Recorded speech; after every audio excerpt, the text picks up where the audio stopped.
Hello दोस्तों। आज हम लोग एक एलजी कंपनी का फ्रंट लोड वॉशिंग मशीन का बेयरिंग चेंज करेंगे, सील चेंज करेंगे और उसका सर्विसिंग करेंगे। क्योंकि बहुत पुराना ये एलजी का फ्रंट लोड वॉशिंग मशीन है। इसका बेयरिंग जो है वो थोड़ा आवाज़ करता है और इसका सील ख़राब हो चुका है। तो इसके लिए क्या करेंगे, इसको चेंज करेंगे और इसका अंदर जितना भी डस्ट वगैरह है ड्रम को वॉश कर देंगे केमिकल से। तो वीडियो शुरू करते हैं। और आप लोग अगर चैनल पे नए हैं तो चैनल को ज़रूर सब्सक्राइब करें। आज हम टेक्निकल सर्विस को और बेल आइकन को प्रेस कर दें, जैसे तमाम नोटिफिकेशन आपके पास पहुंच सकें। तो चलिए शुरू करते हैं। तो देख सक रहे हैं, ड्रम को खोल के निकाल लिए हैं। यहाँ पे बेयरिंग जो है 7805 और 7806 का दो बेयरिंग इसमें लगेगा। तो इसको दोनों को बदल चुके हैं, बदलने का वीडियो और अलग जगह पे देंगे। अब क्या करेंगे, इसका ड्रम को जो है उसको भी सर्विसिंग कर चुके हैं। अब दूसरा ड्रम को भी इसके अंदर फिट कर दे रहे हैं। यहाँ पे इसका जो फ्रंट ड्रम है उसको बेयरिंग चेंज हो चुका है, सील चेंज हो चुका है। अब क्या करेंगे, इसका अंदर में जितना भी स्क्रू वगैरह है उसको लगा देते रहे यहाँ पे और सारे के सारे स्क्रू को अच्छे से टाइट कर देंगे, जैसे कि वाटर लीकेज का समस्या ना रहे। ये एलजी कंपनी का फ्रंट लोड वॉशिंग मशीन है। डायरेक्ट ड्राइव मोटर इसमें यूज़ किया गया है। जो सबसे ज़्यादा सेल होने वाला वॉशिंग मशीन में से यही एलजी कंपनी का वॉशिंग मशीन है, जो सबसे ज़्यादा सेल हुआ है। इसका क्या क्या आता है, 5 केजी, 5.2, 5.5 और 6 केजी का, इस सब का मतलब वजन में आता है।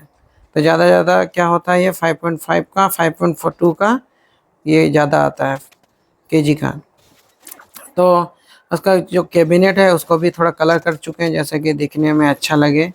क्योंकि देख सक रहे हैं, कैबिनेट जो था वो वाइट कलर का था और इसका जो अभी जो कलर लाए हैं वो इसका थोड़ा डार्क कलर में दिए हैं, जैसे कि देखने में अच्छा लगे।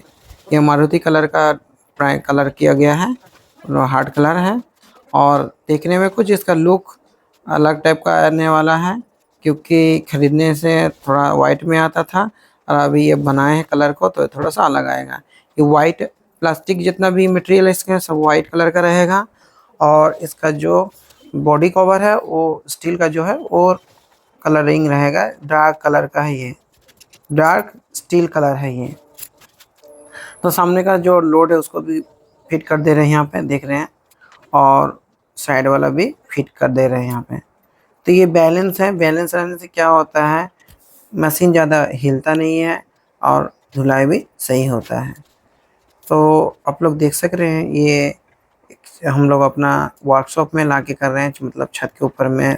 शाम हो चुका है इसीलिए थोड़ा सा पिक्चर क्वालिटी अच्छा नहीं आ रहा है, तो कोशिश करेंगे नेक्स्ट टाइम थोड़ा अच्छा वीडियो बनाने का। तो यहाँ पे जितना भी स्क्रू वगैरह है सबको टाइट कर देंगे। ये मशीन पार्ट पार्ट हो गया था बहुत, अब इसको पूरा फिटिंग कर लेंगे सही से।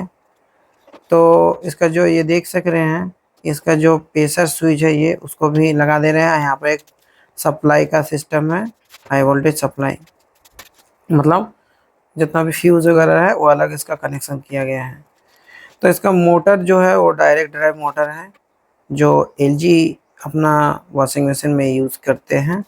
बाकी अभी भी सैमसंग और कितना भी मोटर बनाए वो लोग पुली वाला मोटर यूज़ करते हैं। इसका मोटर का जो बेल्ट मोटर जो है इसका अंदर में जो यूज़ किया जाता है, इसका कॉयल है ये। इसका अंदर में एक हॉल सेंसर आता है, उसका भी वायरिंग इसी के साथ किया रहता है, आरपीएम को जो मेज़र करके चलाता है। तो देख सक रहे हैं आप लोग, इसको टाइट कर ले रहे हैं। काफ़ी टाइम लग रहा है इसको बनाने में, इसीलिए थोड़ा सा वीडियो को फास्ट कर चुके हैं, वरना इसको बनाने में 2 घंटा लग जाता है। तो रेडी हो चुका है यहाँ पे कंप्लीट। अब इसका जो पीछे का जो मैग्नेटिक सिस्टम है उसको भी लगा देंगे। और ये वीडियो जो है ठंडे में शूटिंग किया गया था, बहुत सारा वीडियो होने के कारण अपलोड नहीं कर पाए थे इसको। तो देख सकते हैं इसको। अब इसका जो मैग्नेट सिस्टम है उसको भी लगा दे रहे हैं। यहाँ पे जो 38 नंबर का गोटी यूज़ कर रहे हैं, यहाँ पे बहुत हेवी टाइट करना पड़ता है वरना दिक्कत आ सकता है, इसीलिए टाइट कर चुके हैं यहाँ पे। अब इसका जो पीसीबी का कनेक्शन है उसको भी जोड़ना है। तो सब देख सक रहे हैं आप लोग। इसका जो सर्फ का जो डालने वाला जो पानी का चैम्बर है, इसमें डिटर्जेंट डाला जाता है, मतलब लिक्विड हो या कुछ भी, तो इसका अंदर में देख रहे हैं, इसका कनेक्शन कुछ इस तरह होता है। इसका जो भी पानी होता है उसको नीचे साइड से अंदर ड्रम में ढुका दिया जाता है।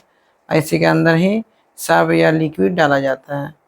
आप लोग अगर अपना मशीन में सब डालते हैं तो उसको छोड़ दीजिए, क्योंकि सब से क्या होता है, अंदर का मेटल का जो है वो ख़राब हो जाता है बहुत ही जल्दी, स्पाइडर टूट जाता है।